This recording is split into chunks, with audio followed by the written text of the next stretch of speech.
যা যেটা মনে হচ্ছে সেটা লিখে গেছে, যে যেটা মনে হচ্ছে সেই অবজারভেশন লিখে পড়াটা খুব সহজ। কিন্তু আমার এখন রেফারেন্স দিতে হবে, এখান থেকেই হয়েছে। একদম আমি ভেন ডায়াগ্রাম করে বলবো না, সমস্ত চেকার বোর্ডে জেনেটিক্স অঙ্ক কষে কষে দেখিয়ে দিয়েছি কোথা থেকে কি হয়। হ্যাঁ, এই স্টাইলটা উনি ডাক্তার হওয়া সত্ত্বেও সেভাবে করেননি, প্লাস এই কাজটা কিন্তু আমি করেছি।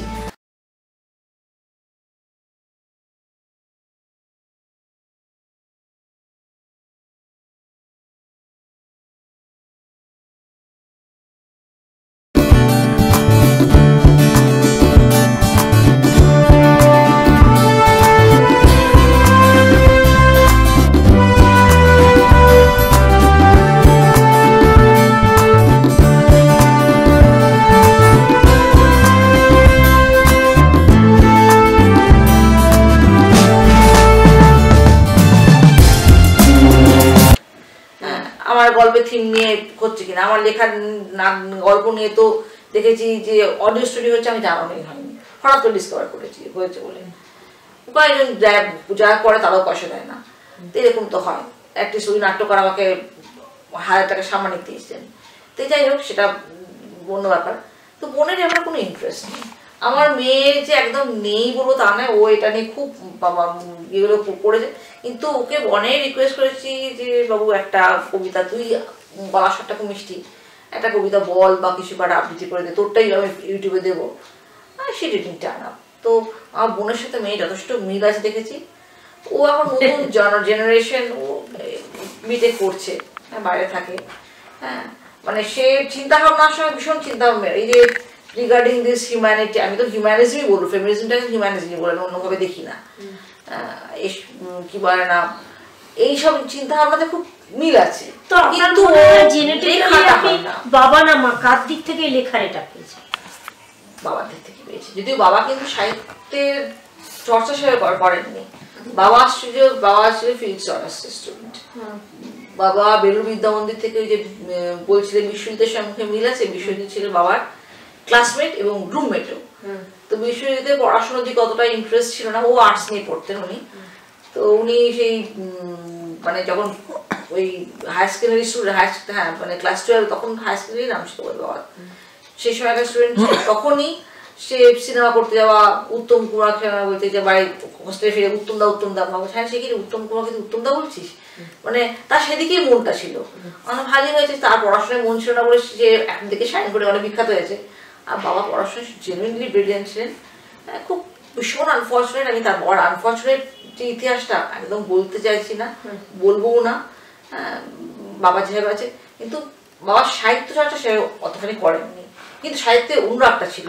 বাবার কাছে এই যে বই এত করে দেখছে, সায়েন্সের স্টুডেন্ট, অথচ তার বাড়িতে পদাবলী সাহিত্য, বঙ্কিম রচনাবলী, রবীন্দ্র রচনাবলী, তারপরে মাইকেল আছে, তাছাড়া কোথাও বৈষ্ণব পদাবলী সে পড়ে। বাবার কাছে সাউ রয়েছে, গীত গোবিন্দ, কাশীনাথ দাসের মহাভারত, কৃত্তিবাস ঘোষার মানে রামায়ণ অরিজিনাল গুলো, তারই বঙ্গানুবাদ গুলো, হ্যাঁ রাজসেন বসুর রচনা, তারপরে দুখানা গীতা আছে, ভগবত গীতা। ওই আমি বইকে কখনো চটি বলতে পছন্দ করি না, কারণ বই কখনো চটি খুব বাজে একটা এক্সাম্পল। হ্যাঁ, যতই হোক আমাদের কাছে তো আরাধনার জিনিস। পাতলা পাতলা যে গীতা, যেগুলো আমাদের ওই সাধ্যতে ব্রাহ্মণ ভোজন করে দেয়, সেই গীতা নয়। আমাদের বাড়িতে দুখানা মোটা মোটা গীতা রয়েছে। আমি নাম একজন প্রভুপাদের লেখা, একটা আমি তো মনে ভুলে যাচ্ছি, বইটা দেখে বলতে হবে, আমার সঙ্গে নিজের নামই ভুলে যাই, তো এত অন্যদিকে ভাবি আর কি। তো এই নিবে বাবার কিন্তু পড়ার ইচ্ছে ছিল, সায়েন্সের স্টুডেন্ট। যখন বেলুড় বিদ্যা মন্দিরে পড়তেন, তখন লাইব্রেরিতে গিয়ে তিনি কি পড়ছেন না, কালিদাস পড়ছেন, কি বলে না, মেঘদূত কাব্য পড়ে আছে, গর্জন্তী মেঘা বর্ষন্তী বাড়ি বলে পড়ে আছে। তারপরে জয়দেবের যে লেখা গীত গোবিন্দ, সেখান থেকে জয়দেব তো বলে না যে সংস্কৃতে কাঞ্চন কোকোনাদের সুবাস করেছে, কেন সংস্কৃত একটু সহজ করে মানুষ যাতে বুঝতে হয় সেটা করে। হ্যাঁ, আমি যেটা বললাম, উদ্ধৃতি দিলাম, সেটা কালিদাস থেকে দিলাম নাকি গীত গোবিন্দ থেকে দিলাম জানি না, কোথা থেকে দিয়েছি। কিন্তু যাই হোক, সেই সমস্ত বাবা তো সংস্কৃতও জানতেন। আর বাবা বলতেন যে বাংলা সাহিত্য যদি মানে মানে চর্চা করতে হয়, সাহিত্যিক হতে গেলে পরে, বাবা কিন্তু সাহিত্যিক হন লিখে কি করে জানেন, আমার সম্পর্কে সব ভবকিনা বলি অতদিন আগে প্রেরিত করেছেন। ওই সাহিত্যিক হতে গেলে কিন্তু তোমাকে বাংলা সাহিত্য জানতে গেলে এই সংস্কৃতটা ভালো করে জানতে হবে। আমি সংস্কৃতটা জানি না, স্বীকার করছি। আর সাইমালটেনিয়াসলি ইংরেজিটাও জানতে হবে, কারণ আমরা আধুনিক বাংলা ভাষাতে বলতে গেলে আমরা প্রচুর ইংরেজি শব্দ, মানে শুধু বাংলাটা জেনে কেউ বাংলা সাহিত্যিক হলে পরে তার প্রচুর অসম্পূর্ণ থাকে, অনেক খামতি থাকে, তাই নিয়ে অনেক ভালো চলে যায়। কিন্তু আচ্ছা, আপনার কি মনে হয় না শ্বশুর বাড়িতে থাকলে মেয়ে হিসেবে আপনি লেখার এতটা সুযোগ পেতেন না?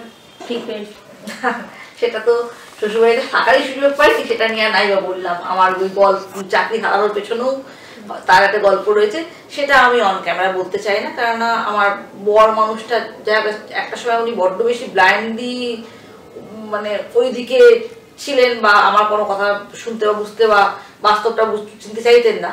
কিন্তু ওনার মতো মানুষ হয় না। ওকে পেয়ে আমার তো কি বলবো, আমার অনেক কিছুর অপ্রাপ্তি হ্যাঁ মুছে গেছে। ইভেন আমি যখন অভিনয় করতাম তারও কিন্তু সমর্থন ছিল না। কোনোখানে অডিশনে ডাক এলো বা শুটিংয়ে ডাক থাকলে একটা বেজার হতো। আমি তারপরেও বলবো ওখানে সহযোগিতা পাইনি, পেলে পরে হয়তো আমি ওই দিক থেকে পারফর্মিং আর্টেও অনেকটা কিছু করতে পারতাম।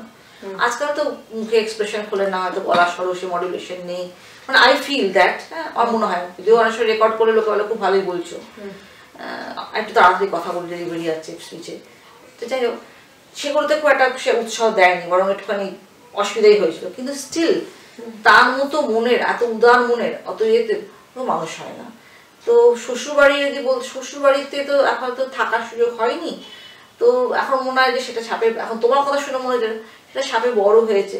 কারণ এখানে আমি কিন্তু অনেকটা সুযোগ পেয়েছি। এবং মানে কিরকম আমি হয়তো দেখছি, যখন এই ধরো এই লিঙ্গ সন্ত্রাসের মুভি যখন রাত্রিবেলা টানা 18 ঘন্টা আমি চেয়ারে বসে লিখছি, টানা 18 ঘন্টা কাঁধ যন্ত্রণা করছে, মাথা যন্ত্রণা করছে, প্লাস এই সমস্ত ভয়ঙ্কর ভয়ঙ্কর ব্যাপারগুলো পড়ে না আমি লিটারালি কাঁদছি, মনের কষ্ট হচ্ছে, শুয়ে পড়ছি। আমাকে যে মানুষটা আমাকে পিঠে হাত রেখে আমাকে মানে মাথা বুকে নিয়ে সান্ত্বনা দিয়েছে, আমাকে স্টেডি রেখেছে, সে কিন্তু আমার হাজব্যান্ড, হ্যাঁ শুভঙ্কর চ্যাটার্জি। মানে ও না থাকলে পরে আমি লেখালেখির জগতে, আমি চাকরি বাকরির ক্ষেত্রে বাচ্চা নিয়ে আমার অনেক রকম চাকরি পেয়েও ছেড়ে দিতে হয়েছে। আমার প্রথম চাকরি যেটা আমার মানে বিয়ের প্রথম চাকরি, মানে বিয়ের সময় যে কথাটা হচ্ছিল লেকচারশিপ, সেটাতে কিছু একটা অশুভ হস্ত তো আছেনও, হয়তো সে কিছু বলেনি, কে পাচ্ছে কিছু ঘুরতে কেউ উঠে বেরিয়ে যায়, কিছু ব্যাপার কাজ করে থাকবে, যাই হয়ে থাকুক না কেন। তো আমি স্টিল ভেরি মাচ মানে হ্যাপি উইথ মাই হাজব্যান্ড। এবং এটাও কিন্তু বহু মানে কি বলবো, অত্যন্ত যারা ওই পুরুষতান্ত্রিক চিন্তা ভাবনা পুরুষরা আছে না, তাদের কাছে একটা আক্রোশের কারণ যে ইনি নারীবাদী হয়ে কেন একজন পুরুষকে নিয়ে এত আনন্দে আছেন, কেন 25 বছর সংসার করছেন। আমার তো এবারে 25th অ্যানিভার্সারি কমপ্লিট হবে। হ্যাঁ তো আচ্ছা, অনেক শুভেচ্ছা রইল। এখন আসেনি, মানে এই মাসেই হবে। তো যাই হোক, কিন্তু আমার মানে অনেক অপ্রাপ্তি কিন্তু আমার নিজস্ব যে পুরুষটি সে কিন্তু ভরিয়ে দিয়েছে। এবং তাদের মতো মানুষের তো অনেক এগিয়ে আসা দরকার, আর তাদের দরকার আছে অনেক পাশ থেকে। তো জানি না এই সমস্ত বলে আমি নিজের সঙ্গে তাকেও বিপদে ফেলে দিচ্ছি কিনা। এবার আপনার ছবি আঁকা, মানে এত ভালো আঁকেন, ওই দিকটা নিয়েও আঁকা ছোটবেলা থেকে আমি আঁকাটা খুবই ভালোবাসতাম। একদম ছোটবেলায় লেখালেখি করেছি, লেখালেখি ওই কবিতা টবিতা একটুখানি লিখলাম, হয়তো একটা গল্পই লিখলাম বা কিছু সেরকম ভাবে। স্কুলের খাত বাংলা মানে অন্য পরীক্ষায় তো ফাঁকিবাজ বলে খুব বকুনি খেতাম, কিন্তু বাংলা দিদিমণি বরাবর কোনো লেখা স্টাইল আছে, লেখাটা বরাবর আমার একটা স্ট্রং পয়েন্ট ছিল। কিন্তু সাহিত্যচর্চা সে অর্থে করিনি, কিন্তু ছবিটা একটা বরাবর ভালোবাসতাম। এবং ছবি তো তুমি দেখতে পাচ্ছ আমার এখানেও এই করিডোরে রয়েছে, ওখানে কিছু ছবি রয়েছে দেখতে পাচ্ছ। আনন্দময়ী ছবিটা এঁকেছি, পত্রিকাটা কিনেইছিলাম, একটা বর্তমান ছিল সাপ্তাহিক, সেটা কিনেইছিলাম ছবিটা আঁকবো বলে। বিদ্যাসাগরের ছবিটা অবশ্য আমার বিয়ের পর অনেক আমার হাত নষ্ট হয়ে গেছে প্যাস্টেল আঁকা। মানে যে কোয়ালিটির ছবি আমি জল রঙে এঁকেছি, আমি সব ছবি কিন্তু আঁকা শিখিনি সে অর্থে। মানে মাত্র মধ্যে 7-8 মাস শিখেছি, বিএড থেকে MBA মাঝে ফাঁকে যেটুকু সময় পেয়েছিলাম, সপ্তাহে একদিন আসানসোলে গিয়ে একটুখানি দেখে আসা। মানে অনেক বড় বয়সে আঁকা? হ্যাঁ, আমি একদম বড় বয়সে, তাও ওদের কয়েক মাস শেখা আর কি। মানে বলে যে 2 বছর পেন্সিল স্কেচ না করলে পরে জল রং হবার, বাচ্চাদের ক্ষেত্রে আলাদা কথা, বড়দের ক্ষেত্রে বলে পেন্সিল স্কেচ করে হাত অনেকদিন পাকলে পরে 1 বছর 1.5 বছর তবে গিয়ে জল রং ধরবে। জল রঙে আঁকা খুব ডিফিকাল্ট, জল রঙে কাকু নিজে বলেছে জল রঙে পোর্ট্রেট ট্রাই করো না, কিন্তু আমি তাই করলাম। এবং যখন আঁকাটা শেষ করছি আমার কতগুলো আমি একটু কিপটেও ছিলাম, রং একটু থাকলে প্যালেটে সেটাও গিয়ে লাগাতাম, মানে অপচয় করবো না। একটা তুলি ব্যাকা সেটাও ফেলবো না, সেটাকে নিয়ে কাজ করেছি। বললো এই ব্যাকা তুলি দিয়ে এরকম ছবি, যদি সোজা হতো তাহলে মা এক্ষুনি ফ্রেম থেকে উঠে বলতো, খেতে দেবে বলতো। হ্যাঁ, তো যাই ছবি আঁকাটা বরাবরের অনুরাগ ছিল। এখন আমি পারি না, ভীষণ যন্ত্রণা হয়, কষ্ট হয়, কাঁধের স্পন্ডিলিসিসটা ধরেছি কিন্তু আমার এই লেখালেখির জন্য। এবং সেই লেখা যেগুলো কিন্তু প্রকৃতই অনালোকিত রয়ে গেছে এখনো পর্যন্ত, আসেনি সেভাবে। এখন এই বইটা এখনো কোনো মানে হয়নি, আনুষ্ঠানিক উদ্বোধন এখন পর্যন্ত হয়নি, প্রকাশন করে করবেন। তো এটা কি বইমেলায় করার কোনো কথাবার্তা হয়নি? বইমেলা উপলক্ষে তো বেরিয়েছে, তো বললাম যে বইমেলাতে মেলাতে 3টে বই থাকবে, কিন্তু সেই বইগুলো আগেই হয়ে গেছে। কিন্তু কলকাতা আন্তর্জাতিক বইমেলাতে তারা এবার 2024 প্রথম থাকবে। তো আমার যেমন এই যেটা 2023 যে বইটা হয়, 2022 মানে 23 বই প্রথম বই বানাতে হয়, সেটা কোথায় 611 হবে। আমি আর বাকিগুলোর স্টল নাম্বার, আজকে তো লটারি হচ্ছে, স্টল নাম্বার এখনো জানি না। বাকিগুলো কোথায় কোথায় কিভাবে পাওয়া যাবে নিশ্চয়ই জানালে পরে আমি দেখতে পাবো, ফেসবুকও দেখতে পাবো, আমাকে হয়তো হোয়াটসঅ্যাপও জানাবে আশা করা যাচ্ছে, আমি তখন সেগুলোকে ফেসবুকে শেয়ার করে দেবো। আচ্ছা, এবারে বলুন ভবিষ্যৎ পরিকল্পনা কি আছে? আমার মানে তিনকালকে একা ঠেকেনি, তবে আমি মনে করি আমার মানে যা শরীরকে ক্ষয় করেছি লেখালেখির জন্যই, কিন্তু কিচ্ছু অশ্বডিম্ব আমার প্রাপ্তি ঘটেনি, এর ফলে আমার লাইফ এক্সপেক্টেন্সি খুব বেশি নয়। আর আমি লিখলেও বড় জোড়া 5-6 বছর লিখতে পারবো, কারণ শরীরের অবস্থা খুব খারাপ। একটু কম্পিউটারে বসলে পরে, ইভেন একটু ফোন ধরলে পরে এমন যন্ত্রণা হয়। তো আপনি কি এর জন্য কোনো ডাক্তার দেখানো? হ্যাঁ, নিয়মিত ডাক্তারের ট্রিটমেন্টে রয়েছি, এবং ডাক্তার এক্সারসাইজ করতে বলে, আমার বড় মানুষটা এক্সারসাইজই করতে বলে, তারও কোমরে চোট ফোট আছে, সে তার তো অনেক বড় ব্যাপারে খেলাধুলো করতো, মার্শাল আর্ট শিখতে গিয়ে লেগেছিল। তা আমার তত কিছু হয়নি, সামান্য একটুখানি স্পন্ডিলিস এক্সারসাইজ সেটা আমার করা হয় না, ওই ব্যাপারে প্রচণ্ড কুড়েমি রয়েছে।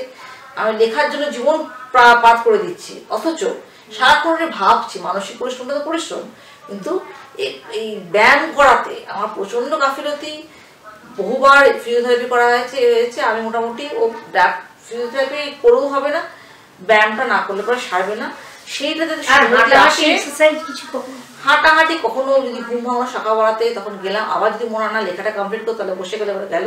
আর এক সময় কোনো দিন ঘুম ভাঙে না, ওখানে খুব ইরেগুলার, মাঝে একটু রেগুলার হয়েছিলাম।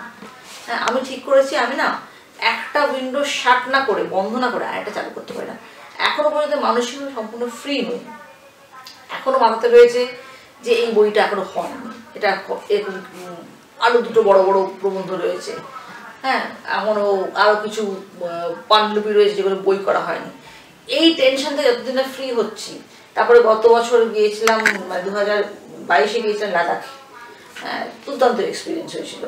সেই লাদাখ থেকে বেরিয়ে এসে অনেক, হ্যাঁ বেড়াতে, বিশাল বড় ভ্রমণ কাহিনী হয়েছে তার। সেই ভ্রমণ কাহিনী আমার এখন পর্যন্ত কোথাও প্রকাশ হয়নি, সাইজটা বড় বলেই হয়তো হয়নি।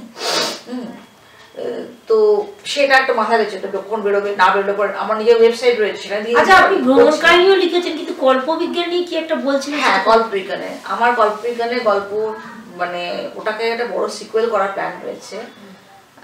তো আমার তার একটা অংশ বিশেষ আর কি, অন্ধকার আলো বলে, ডার্ক এনার্জি নিয়ে কেউ লিখেছে থাকতে পারে, আমি একাই লিখেছি এরকম বলবো না। মানে ব্ল্যাক হোলের ওপর কি কিছুটা ব্ল্যাক হোল থেকেই মানে এনার্জিটা হয়তো আসছে, ডার্ক এনার্জি সোর্সটা কি বলা যাবে না।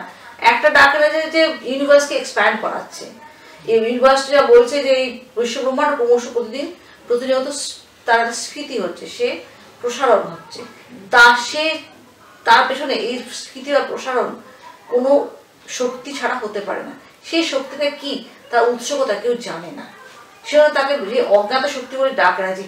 আমিও কিন্তু বিজ্ঞানে অঙ্ক কষে যদি বলতে হয় আমি খুব ভালো করে বলতে পারবো না, কেন আমার ওই চিন্তাটা রয়েছে, কিন্তু ওই সর্ট অফ ফিলোসফি দার্শনিক চিন্তাটা রয়েছে, কিন্তু একদম যদি এখন আমাকে ওই ফিজিক্সে বা কেমিস্ট্রির অঙ্ক কষে বলতে বলা হয় আমি কিন্তু এক্সপ্লেন করা খুব মুশকিল হবে। মোটামুটি কনসেপ্টটা বলছি আর কি। হ্যাঁ, আমি হয়তো যিনি সাহিত্য নিয়ে পড়ে কল্পবিজ্ঞান লিখছে তার তুলনা হয়তো আমার একটুখানি মানে এটা রয়েছে, স্টাডিটা রয়েছে, বা একটু ডিপে ঢুকতে পারবো। তো সেটা একটা প্রসারণ রয়েছে। আবার এটাও ঠিক কথা বলেছো যে ব্ল্যাক হোল যেগুলো রয়েছে, ব্ল্যাক হোল অস্তিত্ব আছে কিনা এই নিয়ে তো বহুদিন বিতর্ক চললো। দেখ, স্টিফেন হকিন্সের সৌজন্য লোক মনে করছে ব্ল্যাক হোল রয়েছে, সেখান থেকেও একটা ওরকম ধরনের ভয়ঙ্কর রকম মানে যার ভয়ঙ্কর মাধ্যাকর্ষণ, কাছাকাছি গেলে সব কিছু গিলে নেবে, সেখান থেকেও একটা এনার্জি বিকীর্ণ হয়, সেটা খুব ডার্ক এনার্জি। এইগুলোকে নামটাই দেওয়া হবে ডার্ক এনার্জি। কালা জাদুর সঙ্গে সম্পর্ক নেই, ডার্ক এনার্জি এটাই যে এটা সম্পর্কে মানুষ জানে, খুব কম জানে। ডার্ক এনার্জি সম্পর্কে মানুষ জানে কম, তাকে কীভাবে কোন এক্স্যাক্ট সোর্স কি, how to derive, how to utilise, কিছু জানে না। এই জন্যই সেটার নাকে নাম দিয়েছে অন্ধকার। তার মধ্যে ছিল কি যে সে নিজের একটা সৌরশক্তি নিয়ে গবেষণা করতে করতে বাই চান্স তার একটা ডিশ অ্যান্টেনা প্লাস তার যে সোলার সেলগুলো, তার যেটা রিজার্ভার নামটাও আমি দিয়েছি, পরে দিয়েছি। আমি যা যা কল্পনা করেছি পরে নেট থেকে পড়ে দিয়েছি। হ্যাঁ, এই টাইপের গবেষণা যে হয়নি তা নয়, মানে একদম ইনসিডেন্টলি পরে দেখলাম। তারপর সেখান থেকে পস্টুলেট করেছি, জানি না আমি এখন বলছি, এখান থেকে আরও অনেক হয়তো লিখে ফেলবে, যে তার সিস্টেমটাতে একটা সে মানে কিছু বাড়তি যা যা সৌরবিদ্যুৎ যা উৎপাদন হওয়ার কথা ও মানে হিসাব মতো, সেটা তো অবশ্যই ফটোভোল্টাইক সেল দিয়ে যা যা হয় তার তো অঙ্ক ডেফিনেটলি রয়েছে। তার হিসেবে বাইরে বহির্ভূত অনেক বেশি গুণ শক্তি পাচ্ছে। অনুমান করলে সেটা ডার্ক এনার্জি হবে, কোন থেকে আসছে সেটা সোর্সটা এখন সে জানে না, সেটা আস্তে আস্তে ভাঙবো আমি পরবর্তী সিকুয়েলে। আমি কথা ও কাহিনীর একটা পত্রিকা আছে, কথা ও কলম বলে, সেখানে আস্তে আস্তে একটা লিখছি, সেটা হচ্ছে গ্রহান্তরে যাওয়ার, যে সে আমি বলবো না সেখানেও একটা কোনো ডার্ক এনার্জির মাধ্যমে একটা মহাকরণ সুড়ঙ্গ তৈরি হয়েছে। মহাকরণ সুড়ঙ্গটাও যখন কল্পনা করেছি তখন জানতাম না যে হতে পারে বলে। মানে আমি অদ্ভুত মানে ফোটনিক মানে কি বলবো, যে ফোটন কণা তো সরাসরি শক্তি কণা বলে কি বলছে, হ্যাঁ আমি বলে যে ফোটনিক সিগন্যাল যেটা, হ্যাঁ সেই যেভাবে বলে কথাগুলো ব্যবহার করেছি না, সেগুলো দেখছি সত্যি সত্যি আছে, নেই তা নয়, কেউ যায় না। আর গল্প বিজ্ঞান অনেকটি কল্পনা, সত্যি গ্রহান্তর আছে কিনা, গ্রহান্তরে গেলেও আমি চিন্তা করি যে একটা ভালো পৃথিবী হবে, একটা হিংসামুক্ত পৃথিবী হবে, যেখানে মেয়েরা পুরুষরা বাচ্চারা সবাই ভালোভাবে থাকবে। আচ্ছা, আমরা অনেকটা শেষের দিকে চলে এসেছি। নতুন প্রজন্মের লেখক লেখিকাদের আপনি কি বার্তা দেবেন? দেখুন, আমি নিজেই এখন না ঠিক প্রবীণ প্রজন্মের হয়েছি বলে তোকে মনে পারে, যদি আমি মনে করি যে আমি খুব বেশি লিখতে পারবো না, মধ্যই রয়েছি। নতুন প্রজন্মের বলবো একটু পড়াশুনো করেই যেন লেখে। আর এখন এই যে থ্রিলার হচ্ছে, থ্রিলারের নামে ছাইভস্য গিলিয়ে দেওয়া, এটা আমি যারা লিখছে তাদের কোনো আমি নিন্দা করছি না, সমালোচনাও করছি না। তবে জীবনে না আমি মনে করি লাইফ মানে truth is stranger than fiction. জীবনে অনেক বেশি সত্যিকারের বাস্তবে অনেক বেশি থ্রিল আছে, আমি কল্পনাই করতে পারবো না এমন জিনিস আছে।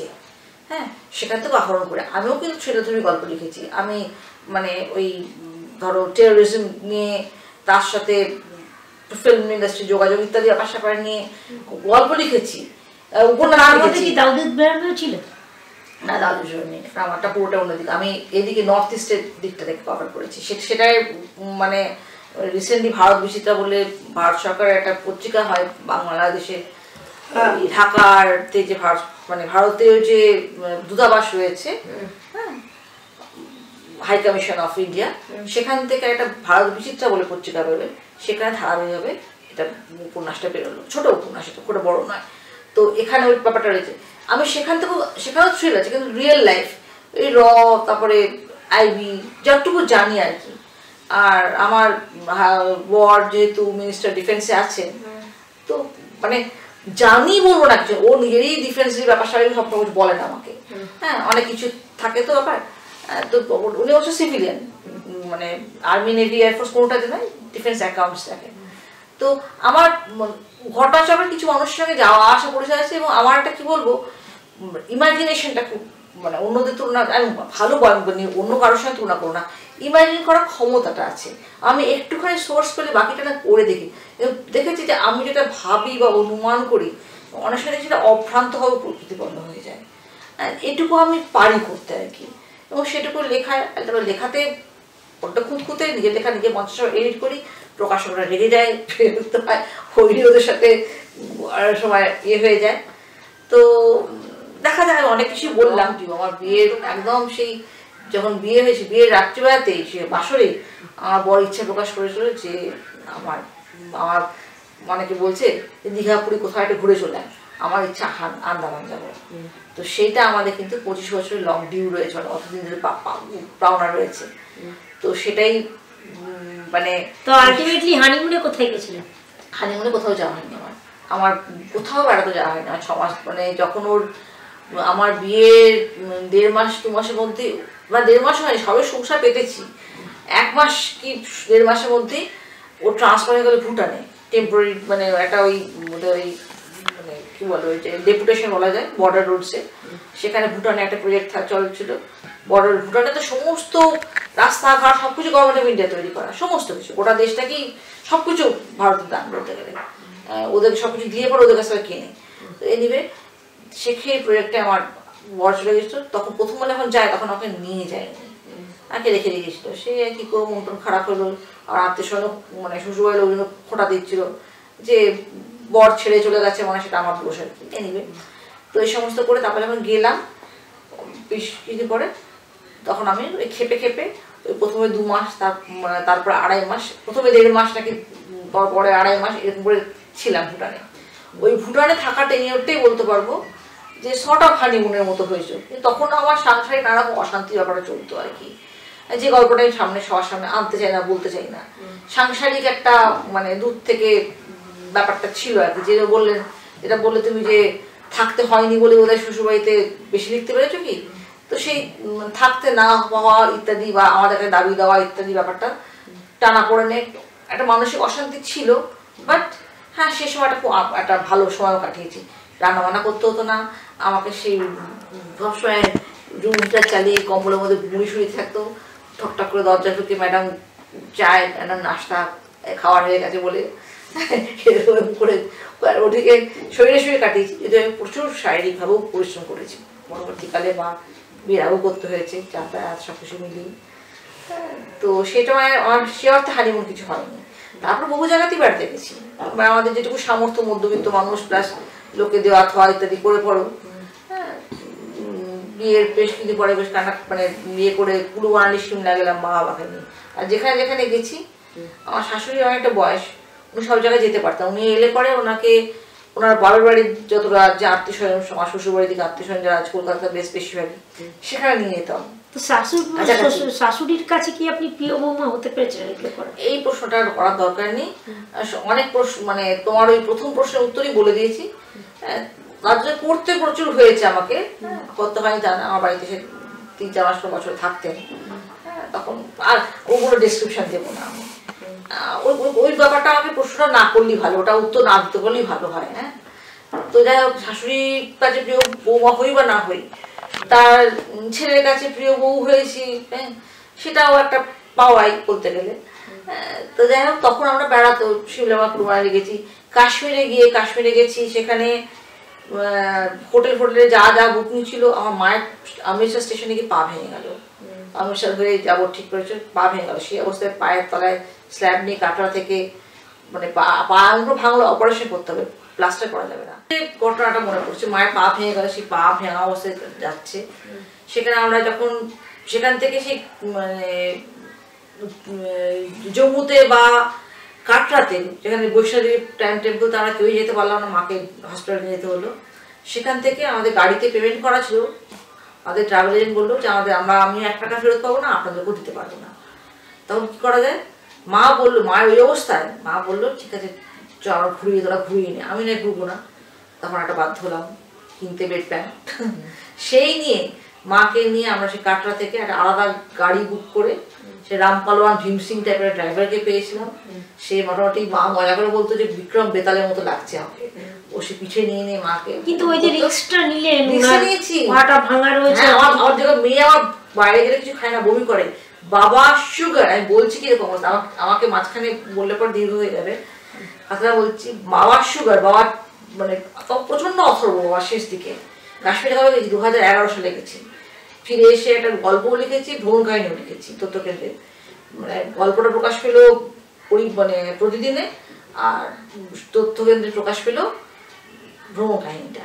তো সেখানে গিয়ে আমরা দেখি, মানে যতক্ষণ পর্যন্ত বনিহাল ট্যালেন্টের এপাশে লোকজন ব্যবহার তো ভালো কাটার দিকটাতে, ওপাশে যে গেলাম তখন যেমন ওরা ওই অশান্ত উপত্যকা, বোমা বর্ষণ, গুলি ইত্যাদি, ব্যবহারটাও কিন্তু সেরকমই পেয়েছিলাম।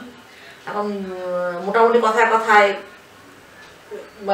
হামারা কাশ্মীর হ্যায়, আলো চলতে বানো, এরকম কথা, হোটেলে গিয়ে দেখি যে হোটেল বুকিং ছিল সে বুকিং নেই, সে অন্য বাজে জায়গায় দিয়ে দিয়েছে, অন্যরা তবু কিছু ব্যবস্থা করতে পেরেছে। আমি মা অসহায়, বাবা হাঁটতে পারে না, মেয়ে বমি করছে, আমি আমার বর্ষ দাঁড়িয়ে রয়েছে, সেই অবস্থায় কত কি করবো, তার মধ্যে থাকতে হয়েছে। সেই অবস্থায় একটা ঘটনা বলছি, আমরা প্রচুর ঘুরেছি, যে যা যা ঘোরা সবটাই সিলেবাস, আমি বলি সিলেবাস কমপ্লিট করা, মায়ের ভাষায় মা করে দিকে খুব মজা মজা কথা বলতে পারেন, সিলেবাস কমপ্লিট করা। সেই সিলেবাস কিন্তু পুরোটা কমপ্লিট করেছি। তার মধ্যে ওই পার্টিকুলারলি আমাদের যে শ্রীনগরে যে হোটেলটাতে, সেখানে খুব বাজে ব্যবহার করেছিল। লাস্ট মুহূর্তে তাড়ানোর জন্য সে ইলেকট্রিক লাইন বন্ধ করে দাঁড়িয়ে করা অনেক রকম ঝামেলা করছিল। ওই মাঝখানে চত্বর ছিল উঠোনে, সেখানে আমাদের ট্রাভেল এজেন্টের লোকেরা খাওয়া রান্না বান্না করে খাওয়ার চেষ্টা করাতে, তখন কোনো কারণে সে সময়টাতে ওই যে ওদের যে মালিক সাম গসিয়া, সে বলেছে, হোটেলটার নাম ছিল গসিয়া, তার আগে একটা অন্য কি একটা নাম ছিল, আর একটা যে হোটেল ছিল সেখান থেকে রাতে ওখানে দিয়েছিল। সেই ডাক্তার লোন না গসিয়া সে একটা মন্তব্য করেছে যে ডার্টি বেঙ্গলি। বিশ্বাস করুন, লড়াই করার জন্য সবসময় শরীরে জোর বা অন্য কিছু লাগে না, লাগে এখানকার জোর, এখানকার জোর। আমরা সবচেয়ে অসহায় ছিলাম, বাকি সবকটা বাঙালি, তারা কিন্তু চুপচাপ ছিল, কিচ্ছু বলেনি, তারা মুখ মুখ করে ওই পাশে ময়লার ড্রাম তার মধ্যে খেয়ে যাচ্ছে। হ্যাঁ, ওরা কেন ডার্টি বাঙালি হয়েছে, কোনো সময় ওদের আমাদের কিচেন স্টাফেরা গিয়ে কিছু নোংরা টোংরা করে এসছো, তাই নিয়ে তারা মন্তব্য করেছে। আমার বর গিয়ে সমস্যাটা বলতে ধরেছে, বলছে আপনি কথা বলবেন কি করে, হাউ সে हाँ आपको खिलाते हैं इसलिए आप खा पाते हैं, हम नहीं आएंगे तो हम डर्टी है, नहीं आएंगे तो कहाँ से आपका रोजगार हो जाए। बोला আমি তখন বললাম যে आप लोगों को देखते हुए अगर मैं कहूँ कि हर कश्मीरी दगाबाज है, वो है, वतन फरामोश है, तो कैसा रहेगा। मैं तो 4 अखबार मीठी बोला, 4 अखबार में लिखती हूँ, मैं जरूर जिक्र करूँगी आपकी मेहमान नवाजी के। तখন বলছে मैडम दूसरा थूक दीजिए। तो बोलते इच्छा करलो, बोली नहीं, किस पर थूके, इस होटल पर या कश्मीर पर, किस पर थूके उसका। তখন বলে, কিন্তু সাহসটা কিন্তু আমরা দেখিয়েছিলাম, সাহস দেখালে কিন্তু আমরা সবচেয়ে অসহায় ছিলাম। মা বেড রিডেন, তাকে কিছু করা যাবে না, এই জায়গাটা কাটবে না।